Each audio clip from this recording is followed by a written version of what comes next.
வேத புஸ்தகத்தில் பரிசுத்த லூக்கா எழுதின சுவிசேஷம் 8ஆம் அதிகாரம் 51-52 வசனம் பாருங்க. இயேசு வீட்டில் வந்தபோது பேதுருவையும் யாக்கோபையும் யோவானையும் பெண்ணின் தகப்பனையும் தாயையும் தவிர வேறு ஒருவரையும் உள்ளே வரவிட்டாமல் எல்லாரும் அழுது அவளை குறித்து துக்கம் கொண்டாடுகிறதை கண்டு அழாதேயுங்கள் என்று சொன்னார். ஒரு வீட்டுக்குள்ள வரும்போது எல்லாரும் கண்ணீர் வடிக்கிறாங்க. காரணம் என்ன? யவீரு என்ற ஒரு ஊழியக்காரர், ஜெபாலய தலைவன். அவருக்கு 12 வயசுல ஒரு மகள்.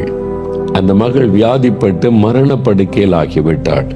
மரண அவஸ்தைப்படுகிறாள் என்று 41ஆம் வசனத்துல இயேசு கிட்ட வந்து அவர் சொல்லுகிறார், என் மகள் மரண அவஸ்தைப்படுகிறாள், என் மகள் படுகிற வேதனை தாங்க முடியல.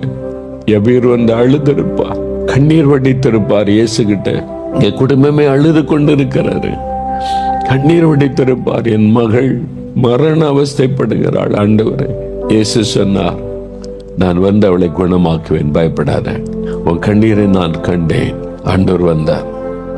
வருகிற வழியில தாமதம் ஏற்பட்டு குழந்தை மரித்து விட்டது என்ற செய்தி வந்து விட்டது. குழந்தை மரித்து விட்டது. இனி போதகரை வருத்தப்படுத்த வேண்டாம், இயேசுவை நீ வருத்தப்படுத்த வேண்டாம். இனி என்ன செய்ய முடியும்? இனி அடக்க ஆராதனை தானே செய்ய முடியும். குழந்தை உயிரோடு இருந்தா அவர் வந்து ஏதாவது அற்புதம் செய்ய முடியும். குழந்தை மரித்து விட்டது, இன்னும் அவ்வளவுதான். அப்ப இயேசு சொல்றாரு, யவீரு பயப்படாத, விசுவாசம் உள்ளவனாயிரு. நீ என்கிட்ட வந்து கண்ணீர் வடிச்சல்ல, குழந்தை இறந்தா என்ன, நான் உனக்கு அற்புதம் செய்வேன், நீ பயப்படாத, விசுவாசம் உள்ளவனாயிரு. அதுதான் இயேசு சொன்னார். யவீரு இயேசு வீட்டுக்கு அழைச்சிட்டு போன எல்லாம் அழுகிறாங்க, தாய் அழுகிறாங்க, உறவினர்கள் அழுகிறாங்க. ஒரே குழந்தை மறிச்சுட்டே, நீ ஊழியெல்லாம் செய்தியப்பா, ஜெபாலயத்தெல்லாம் கவனிச்சு கத்தருக்காகத்தானே எல்லாம் செய்த, அந்த கத்தர் உன்னை கைவிட்டுட்டாரா, மறந்துட்டாரா, நீ செய்த ஊழியத்தில் அவர் நினைக்கலையா, அப்படிலாம் சொல்லி அழுதுருப்பாங்க உறவினர்கள், மற்றவர்கள். ஒரே குழந்தை, இந்த தாய் எப்படி தேற்றி இருக்க முடியும்?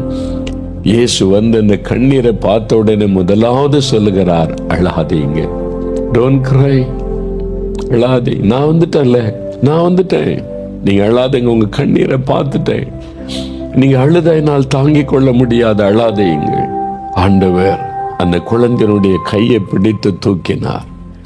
இயேசு தொட்ட உடன் மரித்து கிடந்த அந்த சரீரத்திற்குள்ள ஜீவன் வந்தது, உயிர் வந்து விட்டது.